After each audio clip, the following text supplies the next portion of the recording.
చూడు సావిత్రి, నిన్ను మించి డబ్బు సంపాదించు, సంతోషపడతాం. కానీ ఆ డబ్బుని మించి ఎదగాలనుకోకో, దెబ్బతింటాం. సాయానికి కూడా కాపలా ఉండాలా? మన కష్టానికి కాపలా ఉండాలి. డబ్బుని గౌరవించాలి. ఆడవాళ్ళు ఆత్మగౌరవంతో బతకడానికి ఆర్థిక స్వాతంత్రం అవసరం. అది విచలిపిటి కాకుండా విచక్షణతో ఉండాలి. నువ్వు బాగుండాలనే మా తాపత్రయమంతా. చూడు సావిత్రి, నిన్ను మించి డబ్బు సంపాదించు, సంతోషపడతాం. కానీ ఆ డబ్బుని మించి ఎదగాలనుకోకో, దెబ్బతింటాం. సాయానికి కూడా కాపలా ఉండాలా?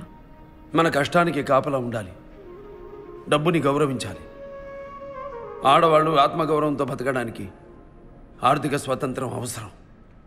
అది విచలిపిటి కాకుండా విచక్షణతో ఉండాలి. నువ్వు బాగుండాలనే మా తాపత్రయమంతా.